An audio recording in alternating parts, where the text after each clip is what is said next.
All right, on est prêt? Tout le monde est prêt? Le son, le bon, poulet rouge, tout est beau? Let's go! Fait que, premièrement, avant de commencer, je vais expliquer que c'est pas ma tenue habituelle. D'habitude, vous me voyez plus en mode décontracté. J'étais à un conseil consultatif ce matin. C'est la raison du pourquoi que je me suis habillé, mais ça va aller avec mon invité. C'est l'antipode de mon invité que j'ai avec moi aujourd'hui. Je suis tellement content d'accueillir sur mon podcast quelqu'un que je suis depuis plusieurs années. Nos chemins se sont croisés et je me vois énormément en cette personne-là quand j'étais plus jeune. Puis j'ai décidé de l'amener sur mon podcast parce que, un, il y a tellement de belles histoires. Deux, il est dans une saison de transformation, je trouve, en ce moment. Vous allez voir de son corps, mais aussi de sa vie en général. Puis également, je trouve qu'il inspire tellement des jeunes. L'auditoire qu'on a, comme je vous dis, c'est 25-35. Mais Dano va chercher un auditoire un peu plus jeune, mais qui inspire justement à grandir et à devenir encore meilleur. Je suis tellement honoré d'avoir avec moi M. Danovic Pitt sur le Hype Podcast. Comment ça va? Ça va super bien, toi? Yes, ça va super bien. Premier podcast à vie, bro. Premier podcast, j'ai la question en commençant. Qu'est-ce qui a fait que mon podcast, je suis honoré, qu'est-ce qui a fait que tu as décidé de venir avec moi? Pour de vrai, genre, j'étais un peu frileux à aller sur des podcasts. Genre, je suis vraiment pas un gars qui est gêné dans la vie. Mais je sais pas, on dirait que ça sort de ma zone de confort aujourd'hui. Puis, t'es quelqu'un que j'ai côtoyé pendant plusieurs années de ma vie. Durant, mettons, les 4 dernières années.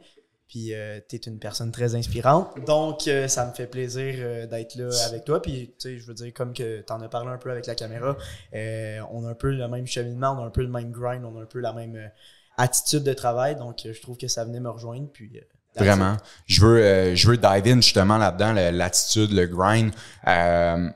On se le cachera pas, t'as 23. Ouais. Puis on a tendance à penser, tu sais, les générations comme nos parents ou les générations un peu plus vieux, on a tendance à penser que la génération entre justement qui est un peu plus jeune que la mienne est une génération un peu plus l'âge si on veut, qui ont, tu sais, avec le COVID, les chèques qui sont arrivés, party, tous ces trucs-là.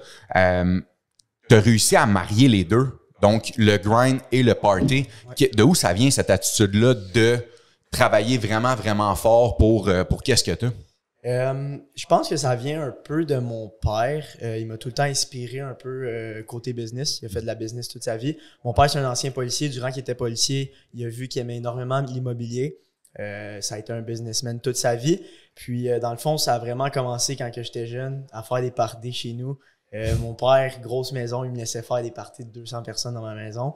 Je pense que ça l'a vraiment venu de ce milieu-là que comme ça m'a attiré. Puis par la suite, du jour au lendemain, j'étais en secondaire 5, je venais de finir mon secondaire 5, j'ai été faire un secondaire 6, ça a duré 2 semaines, j'ai dit à mon père, je lâche le hockey, je lâche l'école, puis je pars mes affaires. Je me suis lancé dans le monde de l'événementiel, j'ai commencé à organiser mes propres festivals à l'âge de 17 ans.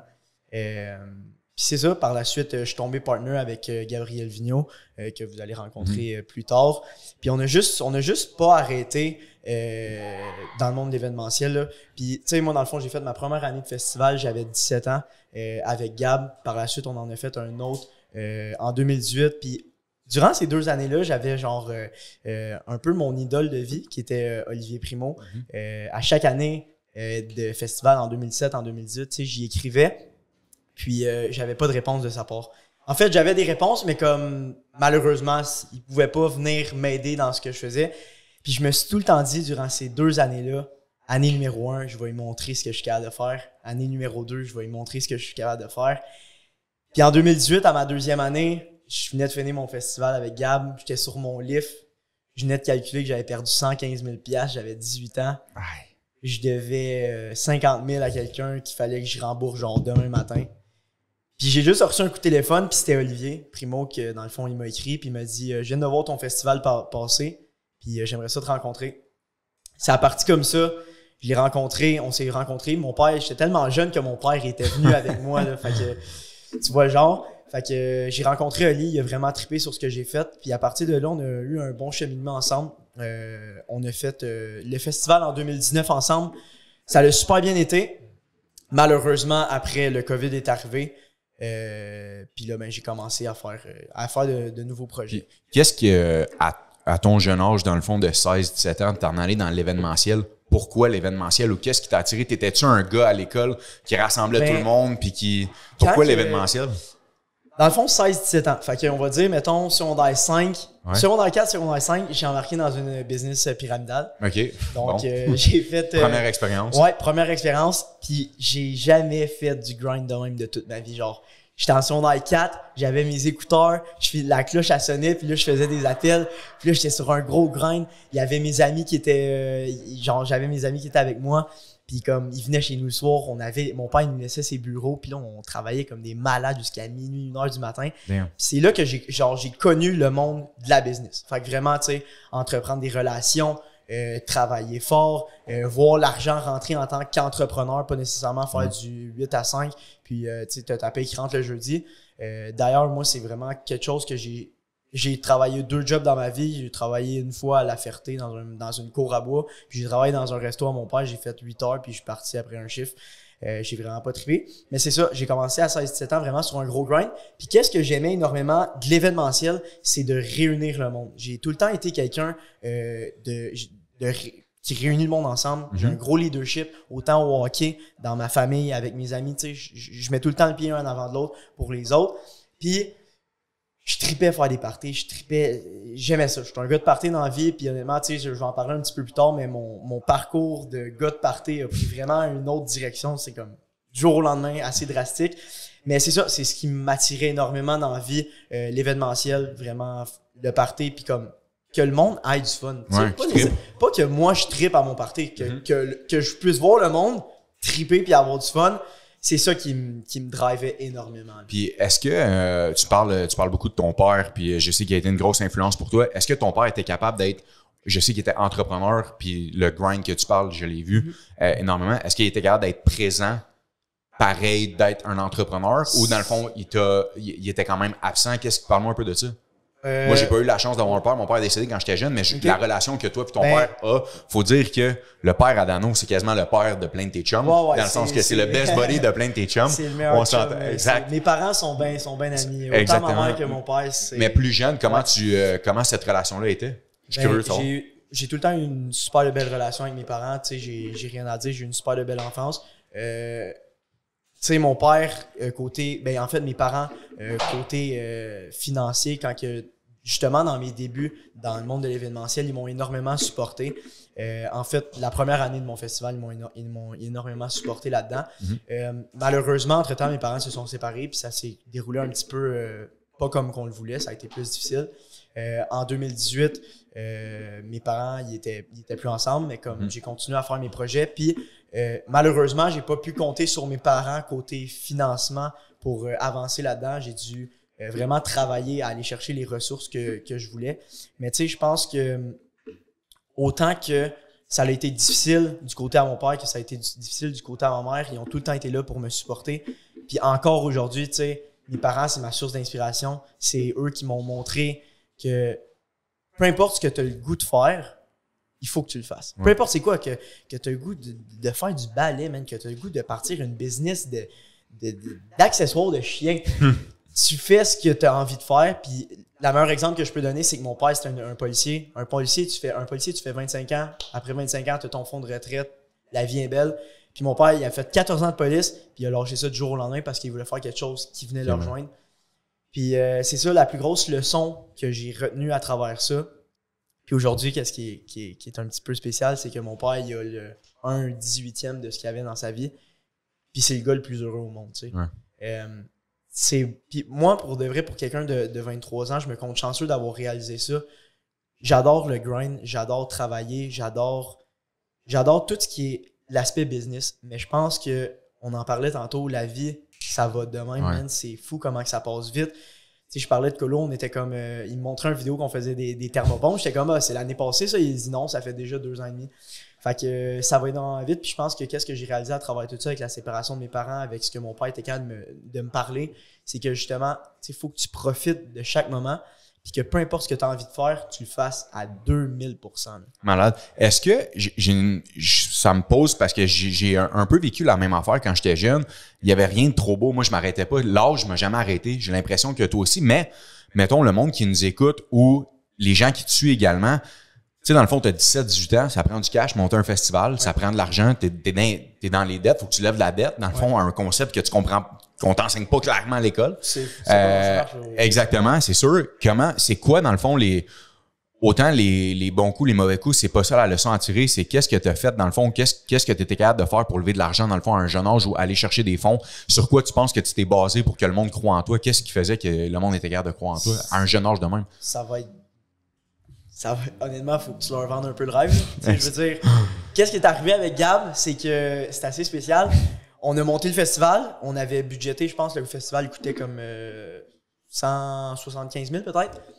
Puis 10 jours avant le festival, on était supposé avoir un financement de 75 000 de quelqu'un. Puis malheureusement, la personne nous a choqué. Fait qu'en dedans 10 jours, il fallait que je trouve 75 000. Sinon, mon festival... À quel âge? J'avais à 18 ans. Fait que j'avais 10 jours pour trouver 75 000. Sinon, ben, je pouvais pas faire mon festival. Parce que comment que ça marche, c'est que tu dois payer... Quand c'est ta première année, les fournisseurs te font pas confiance. Fait que tu dois tout leur payer upfront. Fait que ton son, ton éclairage, tes DJ, tout ça, tu dois sortir l'argent. Fait que j'étais là avec Gab, j'étais comme, OK, qu'est-ce qu'on fait, man? Finalement, mon père m'a référé à un prêteur privé il m'a dit, ben, je peux te le passer. J'ai été rencontré, j'ai vendu la plus grosse salade de l'histoire. Mais c'est une belle salade, tu sais. Puis j'y croyais, moi aussi. Exact. Je le savais qu'il allait y avoir du monde dans mon festival, je le savais que c'était bien organisé, tout était là. Puis le jour du festival, ça a super bien été. Malheureusement, il n'a pas fait full de beau. Puis quand tu fais des festivals, ça joue un peu dans la balance. On s'attendait à avoir beaucoup plus de personnes à la porte. On s'attendait à avoir plus de revenus. Finalement, le lendemain matin, je me suis réveillé avec Gab. Est-ce que tu te retrousses les manches? Probablement, la première appel que j'ai, c'est le gars qui m'appelle pour me dire « Ouais, oublie pas, faut que tu viennes me porter l'argent. » La deuxième, c'est ton père qui est plus avec ta mère, mais qui compte l'argent du festival ensemble fait. Puis ils sont comme « Ouais. » Il manque... les maths ne marchent pas. Il me dit le montant, puis là, je regarde Gab, je dis « Il manque beaucoup d'argent. » Puis je me rappelle comme si c'était hier. Il nous restait du change du festival. Puis moi puis Gab, on est arrivés au Subway, puis on a payé notre Subway avec nos 2 piastres puis nos 1 piastre parce qu'on avait plus une hostienne. C'était incroyable. C'est bon, ça. Mais dans la vie, pour revenir à ton point, peu importe la vision que tu as, toi, tu l'as dans ta tête. La personne en face de toi, elle sait pas ta vision. Non, mais si tu es capable de mettre tes mots sur papier, ben la personne, si elle croit en toi, elle va embarquer, puis c'est ce qui s'est passé. Est-ce que tu as appris une leçon aussi jeune de pouvoir justement honorer ta parole sur rembourser 100%. Ces montants-là, ça fait que tu tiens ta parole, tu commences à bâtir une crédibilité, 100%. Puis tranquillement, pas vite, l'entrepreneur Dano et Gab commencent à naître? Oui, parce que dans le fond, tu sais, je veux dire, quand que j'ai dit au gars, ouais, ben j'ai pas ton argent, mais au gars, quand j'ai dit ça, là, j'ai dit, tu vas l'avoir ton argent. Puis, juré sa tête à mon grand-père qui est au ciel, j'y ai tout ordonné son hostie d'argent, il manque pas une fucking scène. Je vais pas vous expliquer comment que ça s'est réglé. Ben en fait, ça s'est réglé devant la cour, mais j'ai fini par écoper, c'est moi qui ai écopé. J'ai tout payé ce que j'avais à payer. Mais à travers ça, qu'est-ce que j'en retire le plus? C'est je suis rendu un mur de briques. Il n'y a plus rien qui me fait peur. Surtout à un jeune âge comme ça, c'est fou. J'ai appris à 18 ans à faire des grosses erreurs. Aujourd'hui, tu me dis d'investir dans un projet, de mettre tout mon argent, whatever, ça me fait plus peur. Parce qu'au final, mais je vais la refaire, mon argent. Money come, money go. Ouais, vraiment, je suis très bon. Fait que festival, rencontre avec Oli, Primo. Dans le fond, comment ça se passe tranquillement pas vite? Là, tu t'en faire des ben dans le fond, là... Dano commence à se bâtir un brand aussi. Ouais. Fait que moi, dans le fond, j'ai quand même assez un bon réseau. Comment tu l'as bâti? Parce que c'est tellement important pour le monde de comprendre que dans la vie, il y a du monde qui ont des réseaux sociaux qui en prennent pas soin. J'ai l'impression, moi, depuis le temps qu'on se connaît, que t'es un des ou parmi la communauté d'influenceurs. T'es tellement real avec ton monde, t'es proche de ta communauté. Puis il y en a que tu le sais que c'est monté sur du fake un peu. Ça se voit dans les views, dans les relations, dans l'interaction avec le monde, puis tout ça. Puis t'es un des gars que je trouve que c'est le plus real. Comment t'as fait pour bâtir ça avec les années? Ben moi, ça l'a parti avec mon ex. Straight up, elle avait quand même beaucoup d'abonnés sur Instagram puis sur ask.fm. Je sais pas si vous vous rappelez de ça. On a monté ça ensemble, tu sais, je veux dire, couple goals style Instagram. J'ai commencé à monter mon Instagram, blablabla. Ça s'est fini entre-temps. On n'est plus ensemble depuis 2018. C'est juste que après ça, j'ai juste continué. Puis moi, je gagne pas ma vie avec les réseaux sociaux, si je peux dire. Je gagne pas ma vie avec des collaborations puis des affaires comme ça. Je fais juste partager mon lifestyle. Puis je pense que c'est ce que le monde aime énormément de moi. Puis moi, mon lifestyle, tu sais, c'était vraiment bar, party, bateau. voyage, etc. Puis je pense que... La vie de Outer Banks, Ouais. c'était ça, la vie à Mais aussi, la genre de vie de gars qui se prend un petit peu pour un autre, Ouais. mais je me prends vraiment pas pour un autre dans la Non, vie. c'était ta personne. Je suis quelqu'un avec un cœur immense, puis tous les gens qui m'entourent, ils vont pouvoir te le dire. Puis il y a quelque chose que je vais te dire, puis que si je me suis promis un jour que j'allais venir sur un podcast, j'allais en parler, il y a beaucoup de personnes que ils me rencontraient en vrai, puis la première chose qu'ils me disaient, ils me disent « Je pensais pas que tu étais comme ça. Ouais. » Puis ça l'arrive énormément sur les réseaux sociaux. Tu as tout le temps la première image de la personne. La première image de moi, c'est le gars tout le temps dans les bars, sur le party, il est fraîché, blablabla. Mais à la seconde que tu me sors la main puis tu vois que je suis... Ouais, il y a un fond à ça. J'ai un fond en tant que personne, comme n'importe quel humain sur la Terre. Ouais. C'est là que la perception des choses, elle change énormément. Puis ça, c'est quelque chose que j'aimerais passer comme message. Fiez-vous pas aux apparences juste de ce que vous voyez sur les réseaux sociaux. Tu sais, des fois, vous allez avoir un jugement vraiment direct envers la personne, mais c'est vraiment quelqu'un d'autre qui se retrouve face à vous quand vous la rencontrez. Puis je pense que c'est très important de ce côté-là. Malade, puis tu te mets à bâtir justement ton brand à travers tout ça, party puis tout ça. Puis là, tu organises des Quand parties. j'ai commencé avec Oli, on est tombé partner en 2019. Ensuite de ça, lui, il m'a plugué avec la chaîne Houston. Puis j'ai commencé à faire mes soirées le lundi bello que ça s'appelait. Fait que durant l'été, à chaque lundi, j'avais mes soirées. Tac, tac, tac, tac, tac. Que t'amenais du monde. Ouais, j'ai roulé ça tout l'été. J'ai commencé aussi, avant que je rencontre Oli, au Dunby Cumber. Je faisais des soirées à chaque vendredi. J'ai maintenu pendant 2 ans de temps, chaque vendredi. J'avais un Classic Friday. Puis aujourd'hui, ma compagnie d'événementiel, si je peux dire, s'appelle Classic Entertainment. OK. Donc, à travers ça, j'ai buildé. Puis en 2019, on a fait une 3e année. Donc, la première année que j'étais partner avec Oli dans le festival. On a fait le festival et après ça, boum, COVID. Bien évidemment, moi, durant le COVID, toutes mes sources de revenus, du jour au lendemain, j'avais plus rien. Parce que... Les soirées d'un bar, c'était fini. J'avais 2... Quand le COVID est arrivé, je venais de commencer une 2e soirée. Je roulais 2 soirées d'un bar. Mon festival de 2020 Fini. annulé. Fait que là, j'étais là avec Gab. Là, j'étais comme, OK, qu'est-ce qu'on calisse? Je me suis encavané avec des chums dans une maison. Première semaine, c'est à PCU, comme tout le monde. Puis là, à un moment donné, mes chums qui ont une compagnie d'importation de linge, ils ont commencé à faire du stock médical. Ils ont commencé à importer des masques et des gants. Puis moi, quand j'étais dans la même maison qu'eux, parce que eux, durant le jour, je les entendais parler, faire des coups de téléphone, blablabla. Il y a un soir, j'ai rêvé que je commençais à vendre du médical avec eux. Donc là, le lendemain, j'arrive, je m'en vais voir Antoine, je dis Big, on commence le médical ensemble. J'ai un gros réseau de contacts. Live, j'ai pas une nestie de tôle. Je suis à la PCU, j'ai besoin de découvrir quelque chose de nouveau. Fait que ça a commencé de même. Puis les gars, ils avaient besoin de 2 millions. Il y avait un gros deal de masques sur la table. Il y avait besoin de 2 millions. J'ai dit, parfait, je te le trouve, ton 2 millions. J'ai fait quelques coups de téléphone, j'ai rencontré des personnes. Ils nous ont passé le 2 millions. On a fait une première grosse transaction de masse. Ça a super bien été. Puis par la suite, ça l'a juste parti en couille.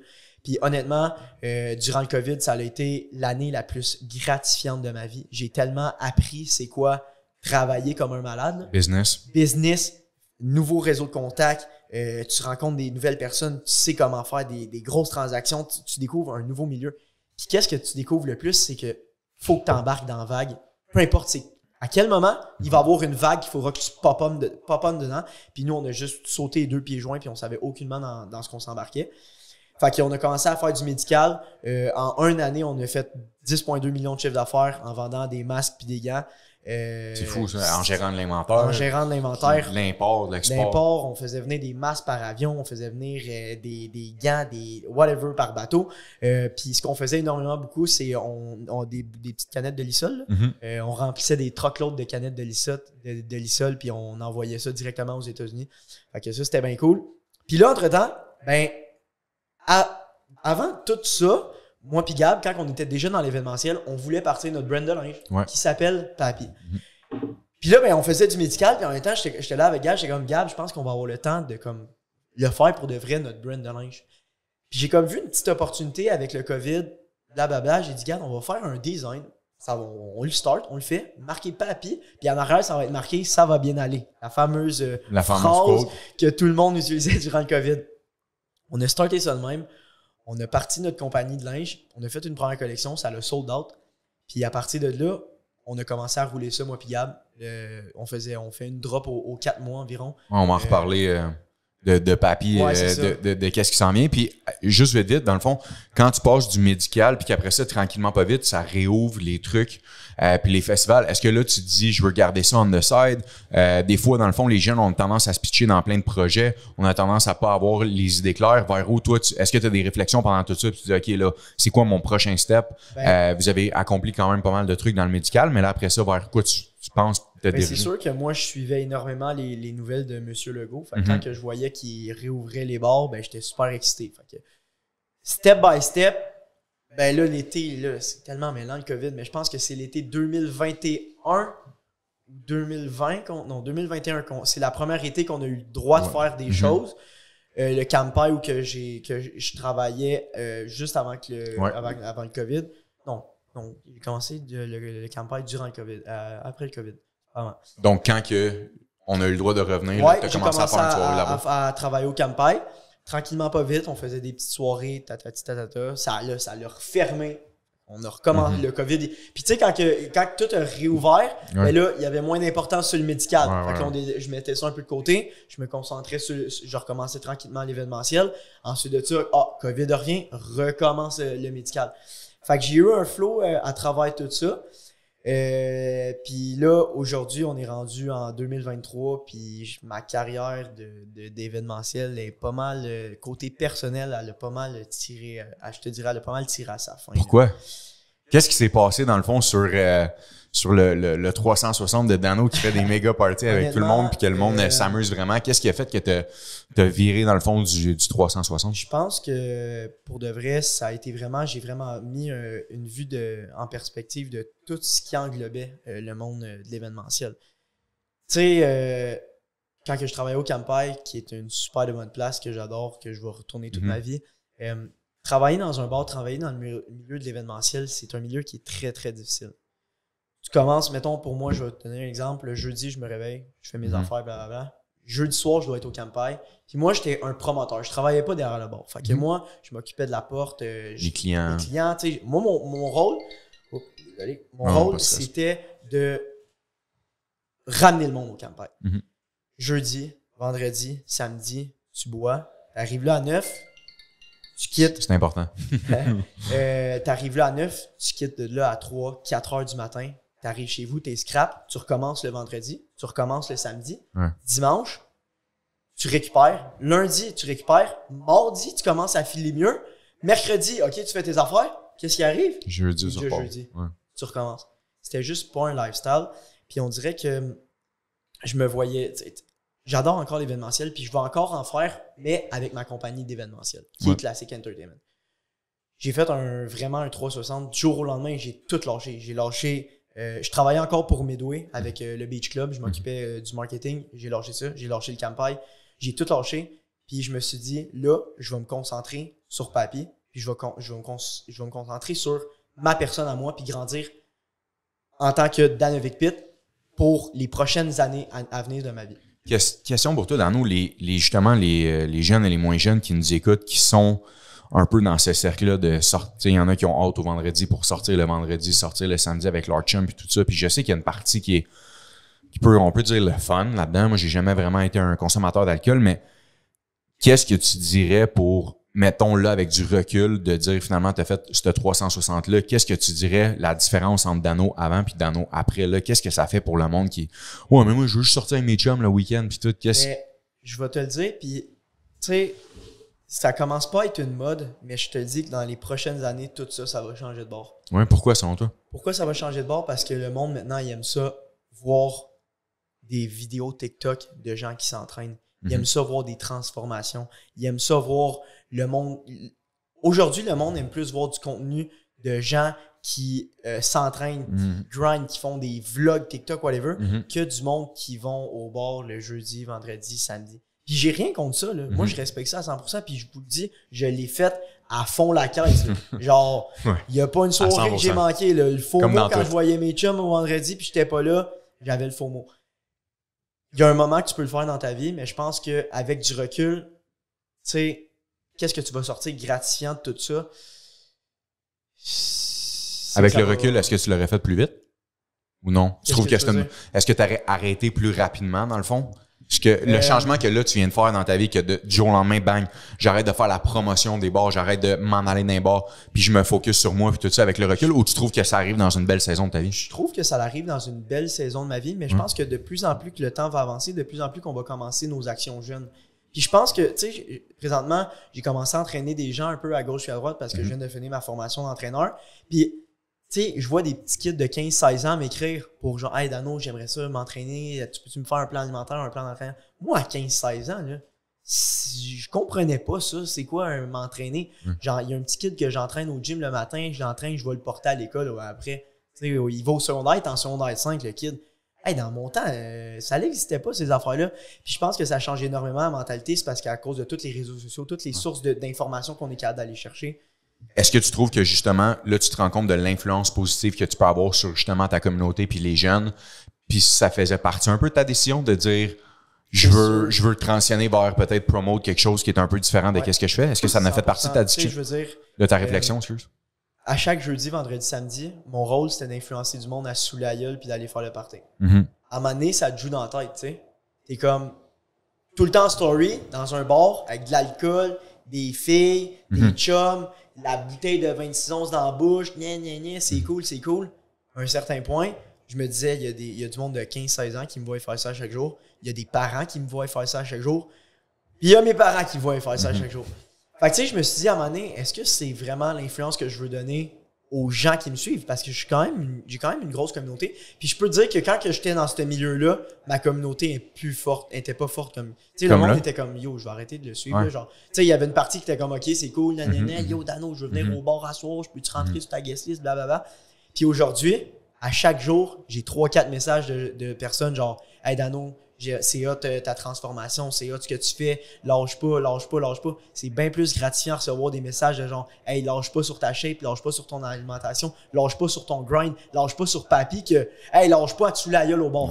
Ça n'a pas rapport là. C'est comme c'est deux opposés. Là. Puis tu as toujours été un sportif, tu as joué au hockey vraiment beaucoup, tu as toujours été un sportif. Est-ce que dans le fond, je sais que tu t'es toujours entraîné également, parce qu'on se connaît bien, est-ce que dans le fond, c'était quoi le mindset? Parce qu'il faut dire que là, Dano est 8 semaines, 8 weeks, 7 semaines out de sa compétition. Je veux parler un peu de, tu sais, qu'est-ce qui a fait que, là, en plus, tu nous parles d'un 360, puis c'est tellement hâte de voir, tu sais, à un jeune âge comme ça, de penser à faire un 360 dans ta vie, puis à dire, check, je vais inspirer le monde, puis en plus, moi, je veux penser à moi avant toute chose. À un jeune âge comme ça, j'étais là, mon chapeau. Qu'est-ce qui a fait que t'as dit, compétition, all-in, je me mets sur le fitness? Quand t'es un gars sportif à la base, mais tu sais, est-ce que c'est la compétition? C'est quoi? Comme que je t'ai dit tantôt, j'ai joué au hockey toute ma vie. Du jour au lendemain, tu sais, j'ai annoncé à mon père, je lâche le hockey. Tu sais, j'étais quand même rendu dans une bonne division. Je jouais U19, je jouais contre des gros prep schools aux États-Unis. C'était vraiment cool. Puis j'ai tout le temps aimé le sport de compétition. J'ai été un compétiteur toute ma vie. J'ai joué au basketball, au football. Encore en business. Encore en business. J'ai au soccer, au basket, je les ai toutes faites les sports. Mais le hockey, c'était vraiment mon gros sport. Puis là, en revenant de Floride, dans le fond, tu sais, j'étais là, bon, quel gros défi, tu sais, je pourrais avoir d'ici ma grosse saison. Ma grosse saison, pour moi, c'est comme des grosses drops de papier qui s'en viennent. L'événementiel du côté de Classic Entertainment qui s'en vient, tu sais, l'été. Fait que là, tu sais, je suis revenu au mois de janvier, j'avais jusqu'au mois de mars, avril, qu'est-ce que je fais? Puis là, je me suis dit, 102 jours avant la compétition. La compétition, c'est le 29 avril. 102 jours avant ça, je me suis dit, qu'est-ce que je pourrais bien faire? Qui va me driver puis qui va me mettre un esprit de compétition que je vais avoir un défi à remonter. Puis là, j'étais comme, j'aime ça le gym. Pourquoi pas faire une compétition de bodybuilding? Au 101e jour, je me suis inscrit. Wow. Je me suis trouvé un coach, je travaille déjà avec, dans le fond, moi je travaille avec des compagnies sur les réseaux sociaux, mais c'est des compagnies qui vont m'apporter quelque chose. Donc, ma bouffe, mes suppléments de gym, des compagnies que tu es fier de promouvoir aussi. Exactement, des compagnies québécoises que je suis fier de promouvoir. Puis ben, un coach. Fait que, du jour au lendemain, je me suis mis membre de l'association de bodybuilding du Québec. Je me suis inscrit à la compétition. J'ai fait, c'est là que ça part. Puis j'ai pas perdu. Quand tu fais une compétition de fitness, t'as pas un jour de trop. C'est genre, faut tout que tu mettes. J'ai arrangé mes deals avec Popeye. J'ai arrangé mon deal avec la Maison du Routier. Je me suis trouvé un coach. J'avais un coach qui pouvait pas me suivre pour ma compétition parce que c'est énormément de temps. Je me suis trouvé un autre coach, Charles Paquette, super bon coach. Puis j'ai juste starté, puis je me suis pas posé de questions. Puis ça, c'est quelque chose dans ma vie que n'importe qui pourrait dire à propos de moi. Quand que je dis de quoi, ça prend pas 24 heures que je le fais. Je voulais un Golden Retriever. Le lendemain, j'ai été visiter l'élevage. J'ai donné un dépôt. J'avais mon Golden Retriever chez nous 2 semaines plus tard. Qu'est-ce qui fait ça, selon toi, dans le sens que le monde qui sont assis dans leur couch, qui écoutent ça, ou dans leur auto en ce moment, puis qui écoutent tout ça, puis qui se disent, tu sais, qui sont tout le temps entre, ouais, mais là, moi, je sais pas, est-ce que je devrais me partir, est-ce que je devrais pas me partir? Qu'est-ce qui fait, selon toi, ce déclic-là à chaque fois pour toi, de te dire, OK, all-in, c'est-tu parce que t'as pas peur de recommencer? C'est quoi? J'ai pas peur de recommencer. Ouais. J'ai pas Peu peur. importe qu'est-ce qui arrive. Je me suis tellement chié jeune, man, puis ça m'a tellement... Tu sais, je l'ai mangé dans la face, là, pour de vrai, puis comme, honnêtement, un jour ou l'autre, je pense que tout le monde mange une volée. Ben ouais. Peu importe ton âge, tu le manges à un moment donné. Puis je me dis, l'argent, là, ça vient, puis ça part. Fait que tu te foires ou que tu te foires pas, un jour, ça va arriver. Fait que mon Golden Retriever, pourquoi je me poserais la question pendant 3 mois si je le veux ou je le veux pas? Si j'y ai pensé, je le fais. Papy, quand c'était le COVID, je l'ai fait. Ma compétition, OK, j'y pense pas, je le fais. Je vais voir ce qui arrive. J'y pense un peu. Mettons, quand j'ai fait mes plans mon cours d'entraîneur, oui, j'avais une base de comme, OK, là, après mon cours d'entraîneur, tu sais, je vais être capable de pogner X nombre de clients. Mais tant que j'ai pas commencé, tant que j'ai pas fait l'action, il va rien qui va se passer. Puis il faut pas que tu aies peur de... C'est comme ton histoire d'hôtel là, avec la tropézienne. Là. Hey man, tu t'es lancé dans la gueule du loup. Là. Tu savais aucunement ce que tu faisais. Là. Mais tu as commencé à quelque part, puis regarde ce qui est arrivé cet été. Ouais. Commit now, figure out later. Exactement. Tu le fais, tu verras, tu t'adapteras après. Tu t'adapteras. Puis c'est ça que j'ai fait avec tous les aspects de ma vie, que ce soit papy, que ce soit l'événementiel, que ce soit avec ma famille, mes amis. Regarde, on est au moment présent. Do it, puis tu verras après ce qui arrive. Est-ce que justement maintenant, gym, compétition, la compétition, je sais que c'est hard parce que cardio, suivre dans le fond ton plan alimentaire également. Ouais. Tout ça, parle-nous un peu du mindset que tu as en ce moment. Honnêtement, tu sais, moi, je fais une compétition qui est naturelle. Donc, c'est sûr que je reste 100% naturel. Il y a vraiment 0-0. Je prends des suppléments qui sont comme pré-workout, de la whey, de la de même. Mais ça, c'est des affaires que tu achètes au Popeye.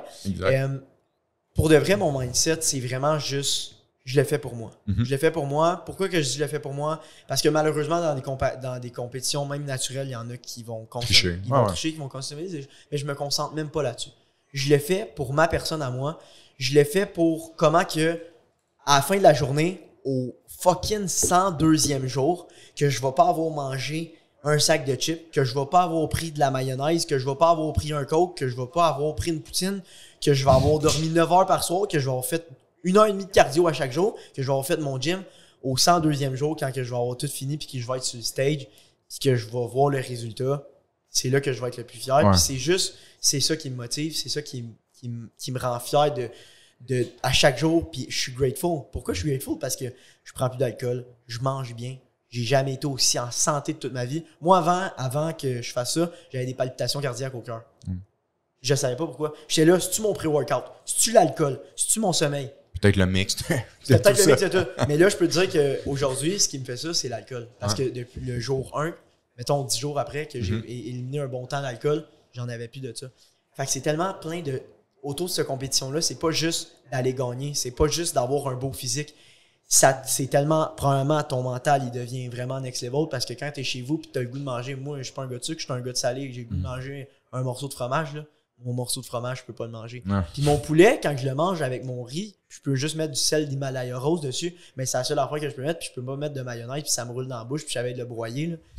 C'est tough en esti pour le mental. C'est sûr. Puis quand tu viens d'acheter un Golden Retriever, puis qu'il faut que tu dormes 8 heures par soir, puis que là, il faut que tu te couches plus tôt pour que tu sois capable d'aller chercher ton 8 heures par soir parce qu'il te réveille 4 fois durant la nuit, ça te joue dans la tête. Mais à travers tout ça, je travaille ma patience, je travaille mon mindset, je travaille ma psychologie de vie, je travaille tout ça. C'est une grosse épreuve. C'est quoi, je sais pas si on peut en parler avant d'inviter ton partner sur le pod. Est-ce que c'est quoi la prochaine étape après la compétition puis tout? J'ai vu qu'on s'est appelé dernièrement parce que tu étais à la recherche de peut-être d'équipement de quelque chose. Est-ce que dans le fond tu peux nous en parler un peu? C'est quoi ton but? Peut-être pas si tu veux pas rentrer dans les détails, mais peut-être la communauté ou qu'est-ce que tu veux bâtir par la suite? Vers quoi tu veux te diriger? Aux États-Unis, il y a vraiment un pattern qui se... Un trend? Ouais, un trend qui se build alentour des gyms. Puis à la place d'appeler ça un gym, ils appellent ça un studio. Donc, c'est vraiment... C'est quoi la différence, maintenant? C'est une place, c'est un gym, mais c'est une place que le monde peut venir faire de la création de contenu puis avoir une communauté. Puis je trouve que qu'est-ce qui manque au Québec, c'est vraiment des beaux gyms, des vraies communautés. Puis j'ai rien contre l'âge d'or, mais c'est vraiment des personnes plus vieilles qui ont des grosses chaînes de gym. Ouais. Concept cardio, des énergies cardio. Ouais. C'est normal, c'est correct. Il n'y a pas beaucoup de jeunes qui veulent se lancer dans le monde du fitness. Ouais, ou de la santé, ou de l'activité physique. Fait que dans le fond, moi, je travaille avec sur un projet avec Gab. On aimerait s'ouvrir notre gym. Wow. Ça s'en vient. Ça s'en vient peut-être. Ça s'en vient très sérieux, mais je veux pas en parler. Puis pourquoi, dans le fond, ouvrir le gym? C'est quoi ton objectif? Mettons que ça se concrétise, on lance ça dans les airs, là, que peut-être qu'un jour, ils vont avoir un gym, ça arrive sud. C'est quoi l'objectif? Honnêtement, moi, chaque jour, quand que je monte des plans d'entraînement, puis que je monte des plans d'alimentation pour le monde, puis que le petit kid, il m'écrit, puis il est comme « Hey, Dano, faudrait-tu que je fasse ci, que je fasse ça? » Puis juste aider la personne à son développement personnel, physique ou mental, ça me drive. Tu me dis, mettons que t'es là, je te lance mes prix comme ça, OK? Puis tu me dis, hey, malheureusement, tu sais, j'ai pas encore le budget, tu sais quoi? Je vais te dire, hey, mon chum, je vais te le faire, là, puis plus tard, on s'arrangera. Pourquoi? Parce qu'au fond de moi, je le sais que je vais être capable de t'aider pour que toi, tu grandisses en tant que personne, autant physique que mental. Puis je pense que c'est quelque chose qui est assez très difficile dans la vie de tous les jours à cause de quoi? Des réseaux sociaux. On est tout le temps en train de se comparer. Autant que ce soit les femmes que ce soit les hommes, tout le monde se compare sur les réseaux sociaux avec ce qu'on voit. Tout a de l'air parfait, hein? La belle fille, le beau gars, les beaux abdos, les ci. Mais la réalité, c'est que c'est pas ça. Tout le monde, en arrière de chaque chose, travaille énormément fort. Puis il a ses réalités comme chaque humain a ses réalités sur la planète. Fait que, pour de vrai, moi, ce qui me drive, c'est builder une communauté, aider le monde. C'est même pas l'argent derrière ça. L'argent va venir. L'argent va venir avec ça. Non, c'est ça. Je pense que si tu le mets en premier lieu, d'amener de la valeur dans ta communauté puis dans tes gens, comme t'en parles là, que peu importe la personne, tu veux l'aider pour de vrai. 100%. Après ça, le reste, ça va suivre. Fait que ça, je pense que le shift change. On en parle, dans le fond, j'ai envie d'inviter, je sais pas si tu me le permets, on peut inviter Gab, le partner, je vais dire le yin au yang, parce que je pourrais pas dire exactement. La tête d'affiche, le cerveau. Exactement. Fait que le yin au yang, on a Gab qui nous join avec nous, Gab Vigneault, qui est un bon pote à moi également. Puis, dans le fond, Gab, c'est le créatif derrière. On a Zahir aussi qui vient de placer le mic à Gab. C'est le créatif, dans le fond, derrière vos initiatives. Avant, dans le fond, de parler de Papy, parce que ça m'intéresse énormément. Premièrement, je supporte depuis Day One. Mais je veux parler un peu, Gab, côté créatif, parce que t'es le créatif de l'image aussi derrière les festivals, derrière le brand, puis tout ça. C'était affreux, mais que je fais des niaiseries sur l'ordi.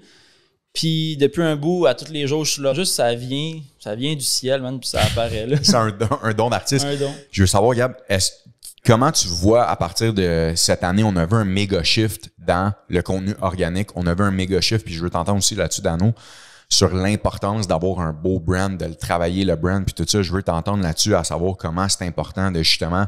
Il y a du monde qui est avant le projet. C'est sûr que de plus en plus, à tous les jours, ça augmente de plus en plus.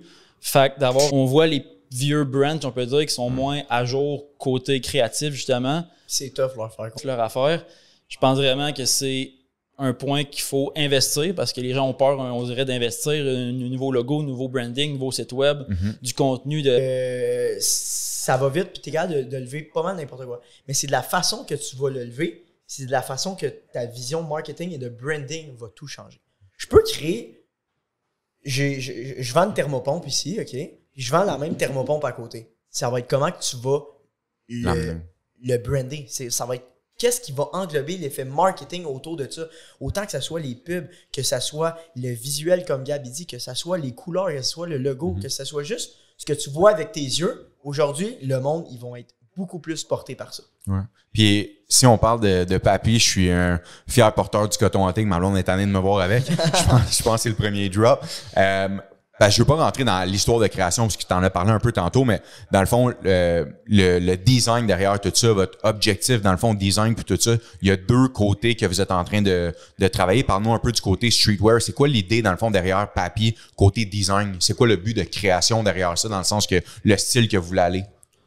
Notre style design, tout ça, c'est pas trop complexe dans un sens parce qu'on reste tout le temps le plus simple. Le plus simple. Minimaliste. Ouais. C'est ça, exact. Fait exemple, là, j'ai en ce moment un hoodie. on va voir sur la vidéo, il y a qu'un petit logo ici. Fait que le design en tant que tel, il est pas compliqué. C'est plus avoir les idées de couleurs, les coupes, les coutures qui sont faites différemment, whatever. C'est les petites affaires qu'il faut qu'on joue avec ça. Mais côté design de simplicité, créer, simplicité, c'est super facile dans un puis qualité, sens. C'est honnêtement, nous, on opte vraiment pour la qualité. Tu sais, je veux dire, on s'est comparé avec des grosses brands qui font du gros merch. Pas du merch, mais du gros merch qui sont de très, très grosse qualité, qui sont vendus à des prix exorbitants. Okay? Puis nous, puis tout le monde nous le dit, tout le monde, vous vendez pas assez cher, blablabla. Moi puis Gab, ça a tout le temps été notre vision. On n'est pas là pour vendre cher. On veut vendre la qualité à prix raisonnable. Abordable. Ouais. That's it. Moi, l'inflation du 8%, je m'en calisse. Je vais le garder au prix de l'année passée, mon hoodie. Puis pourquoi que je pense qu'on a un bon modèle d'affaires, puis pourquoi que notre linge, il dure pas vraiment longtemps, tu sais. Si on va faire un drop le dimanche à 18h, je te dirais que peut-être 48 heures plus tard, il en reste plus de papier. Fait que je pense que c'est aussi l'offre et la demande. Ouais. Je pense qu'on a monté quelque chose qui est assez cool. Qui s'en va aussi vers quelque chose de encore plus nice. C'est où que, là, dans le fond, il y a eu combien de drops en tout, si je me trompe pas? 6. On est rendu à 6. 6 drops. Mais attends, l'affaire, c'est qu'on est peut-être rendu à 2 que moi pis Gab, on a réalisé qu'il y avait du potentiel. Ok, c'est ça. Parce qu'avant, moi, j'étais trop concentré à me saouler la gueule dans un bar, puis Gab, ben, il faisait d'autres affaires. Fait que c'est là qu'on. Mais tu sais, on a vraiment réalisé que. Il y a du potentiel. C'est vraiment le fun aussi. C'est comme un projet qui est cool. C'est niaiseux, mais faire un hoodie, ça prend 1 an presque. Là. Ouais. Du jour 1 qu'on dit à l'usine, en fait, on veut ça, puis le jour qu'on le reçoit, ça prend 1 an quasiment. Puis le process est vraiment cool à suivre. C'est ça qu'on aime de plus en plus, je pense. C'est vraiment voir de où tu pars. Parce que, tu sais, le monde, genre... Qu'est-ce qui est assez spécial dans la vie, c'est que tu vois tout le temps le front. Résultat final. En arrière. Ouais. Avant de sortir là, un t-shirt, là, tu fais faire des samples. Il arrive, il n'est pas correct. Ensuite de ça, tu en refais faire d'autres. Il arrive, il n'est pas correct. Il va revenir peut-être 4 fois avant qu'il soit correct, ton chandail. Le développement de couleur. Tu veux ta couleur de même, mais si l'usine ne la fait pas de même, tu leur refais ta couleur jusqu'à temps qu'elle soit correcte. Le shipping par bateau, c'est rendu que ça prend 2 mois, 3 mois par bateau pour faire venir du linge. Là, notre prochaine commande, on doit la faire venir par avion. Juste vous donner une idée, par avion, un morceau, c'est quoi, 5 piastres? 5-6 piastres. 5-6 piastres. En bateau, c'est 50 cents. Et on n'a pas le choix, sinon on prend trop de retard. Fait que c'est tellement un long process, mais c'est là qu'on est rendu qu'on aime ça, tu sais, puis c'est la qualité qu'on veut mettre de l'avant avec Papy. Ça, c'est un nouveau projet qu'on a mis un peu dans Papy, qui est plus le côté athlétique. Mais encore une fois, on ne veut pas trop pousser Papy vers l'athlétique. On veut le garder streetwear, mais aussi en faire un petit peu. Côté athlétique, on aimerait ça partir justement un autre brand pour bien représenter le milieu. C'est quoi la communauté que vous bâtissez alentour de Papy? Je vois de plus en plus les vidéos, votre dernière campagne sur un fond avec des trucs rétro, si je me trompe pas, votre dernière campagne que vous avez faite, vous avez énormément de support que je vois de la communauté influenceur qui aime votre brand, pas parce que vous êtes chum avec eux, mais parce je pense qu'ils aiment les valeurs, puis qu'est-ce que vous poussez, vers quoi vous voulez créer justement cette... tu sais, quand tu portes du Papy, qu'est-ce que tu veux que le monde ressente?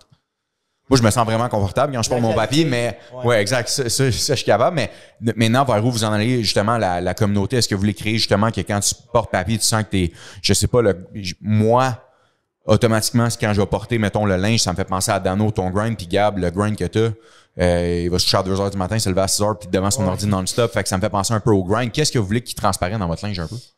Je sais pas si vous avez déjà pensé. La communauté. C'est plus la communauté. Il n'y a rien de spécifique, je pense qu'on a... Parce que, tu sais, aussi, une autre chose, je veux... Papy, oui, c'est notre brand, mais je veux pas que Papy soit relié à Danovic Pit. Ouais. Tu comprends? Je veux que... Sa propre identité. C'est sa propre identité. Puis ça, avec le temps, tu sais, je le fais de plus en plus. Mais Papy a son mérite, puis Danovic a son mérite, mais c'est pas Danovic qui doit prendre le mérite de Papy. Tu sais, je pense qu'on a tellement travaillé fort à travers ce business-là que là, on a levé quelque chose, puis que comme... c'est rendu un vrai brand, tu sais, on peut le dire, là. Avant, c'était plus une affaire qu'on va dire pour le fun, le linge de qualité plus ou moins, mais là, c'est vraiment rendu un brand que les gens apprécient, en tout cas, on croit. Puis en passant, dans le fond, notre vidéo sort en même temps que le drop. La vidéo sort dimanche. Votre drop, il est dimanche. Ouais. Ce dimanche, fait que c'est où qu'ils vont? PapyMTL.com. PapyMTL.com, allez voir ça live parce qu'il y a un drop en ce moment qui se passe si jamais il reste du stock. Je ne sais pas s'il reste du stock, mais si jamais il reste. Exactement. On va espérer que non, exact. Peut-être pour vous, oui, mais pour ici, non. On va espérer. Qu'est-ce que je peux vous souhaiter, les boys? Premièrement, attends. À chaque podcast, je demande c'est quoi la définition du hype? Selon vous, comment créer du hype dans votre business ou dans votre vie? Dano, je veux t'entendre là-dessus. Selon toi? Hype autour de ma business? Ouais, ou de ta business ou ta vie, comment tu crées du hype? C'est le grind. Le grind? Let's go. C'est juste, honnêtement, moi, je me réveille à chaque matin, je dis bon matin. Gab, bon matin. Bon, c'est quoi la journée aujourd'hui? Puis il se réveille à 4h30, le fucké. Moi, je dors à cette heure-là. C'est bon matin, puis c'est comme, OK, Gab, qu'est-ce qu'on fait, man?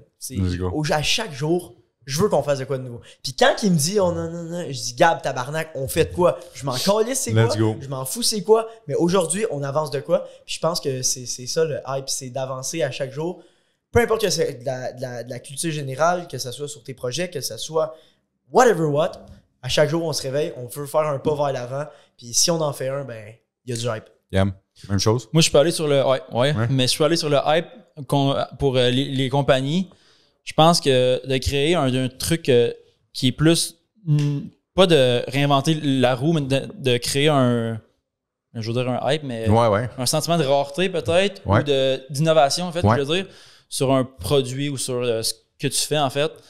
Je pense que c'est vraiment ça qui est cool. Puis en ce moment, avec les réseaux, c'est super cool de créer des hypes, justement, d'un produit cible, mettons. Le mot hype, c'est dur à remplacer. C'est plus de la rareté, je peux dire, mettons. Ouais, vraiment. L'innovation, tout ça. Puis on run parce qu'il faut que Dano aille faire son cardio d'une heure et demie au hockey. Je veux vous souhaiter, les boys, le meilleur des succès de continuer dans la voie que vous êtes. La santé, le succès, le bonheur, de continuer dans la voie que vous êtes. Tellement fiers de vous autres du 180 que vous avez fait. Puis aussi, il va y avoir des événements, je sais, cet été, tu mets pas une croix sur les événements, vous mettez pas une croix sur les événements, il va y avoir des belles choses à s'en venir qui vont être un peu différents.